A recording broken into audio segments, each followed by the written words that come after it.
because I wanted to portray my art and express myself in a way. So as that, when I feel like tired or sometimes just burned out, I take a step back and just remember like why I started all of this from.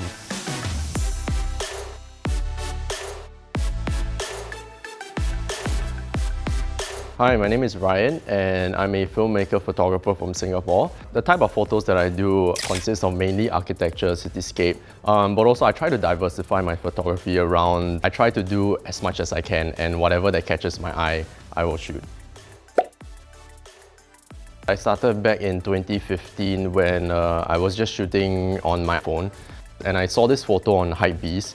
I forgot what's the photographer's name, but he recently traveled to Singapore.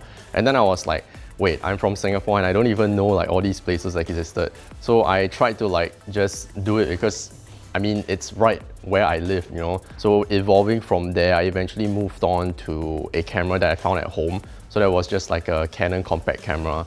And from my hobby, eventually people started to pay me for my photos. So that's how it eventually became a profession, and now I'm doing it full time.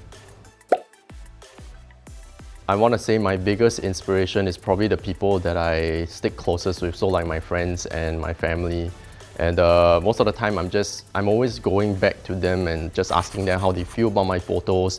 And from there I just bounce off ideas with them, and then eventually we try to come up with something that's new and interesting, and I think that's what makes my photography stand out from other people.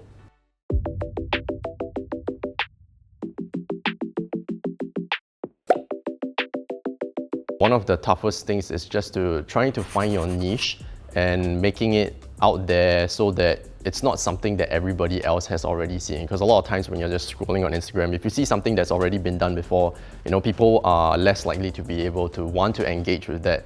So I think that is one of my biggest challenges. And even today, I think I'm still trying to constantly try to improve myself and just try to create something new. For me personally, I don't actually plan my day, so I don't have like an itinerary of what to do throughout the day when I go out and shoot. So not knowing what to expect is really exciting for me, because I go out and then I shoot these photos, and whenever I come back home and just looking through those photos and being able to edit them to just bring out life into them is, I feel, my biggest takeaway from photography and what I do now. The first thing that I usually do is I try to take note of lines, and I use leading lines. So what leading lines are is basically lines within the structures, so like buildings and stuff like that. Escalators are really interesting as well. So just using like the railings and having them lead the eye to where you want to place your subject. So apart from using leading lines, I like to use color separation a lot. So just getting my friends to wear striking colors, so for example like red, orange or even yellow, would help to direct viewers to know where to look at in the frame.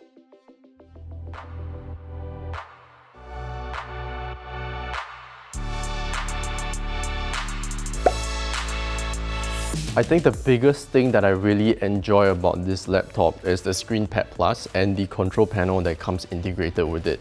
I use a lot of Premiere Pro and Lightroom on this particular laptop, and having the control panel integrated into it, and like, you know how all the sliders and knobs can be fully adjustable and customizable, it saves up a lot of my time, because like, you know how when you're on Premiere Pro or Photoshop or even on Lightroom Classic, the toggles are really small, and if you don't have a mouse with you, it gets kind of complicated. But fortunately, this laptop is also touchscreen.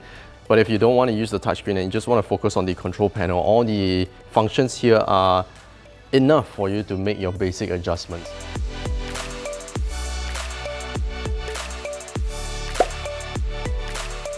As a creative, things are moving so quickly all the time, you know, like every single day when you wake up on Instagram, on YouTube, there's always something new out there, and it feels like, sometimes it can feel like it's an uphill battle when you're just trying to break it into the industry, trying to find your niche. But during times like that, I try to bring myself back to my roots and remember why I started in the first place. And it was all really because I wanted to portray my art and express myself in a way, and try to find inspiration from anywhere else, be it music, films, even physical artworks. So yeah, I think that's if there were one thing that I would remind myself whenever I'm feeling like down, that would be the advice I would give myself, and the most important thing.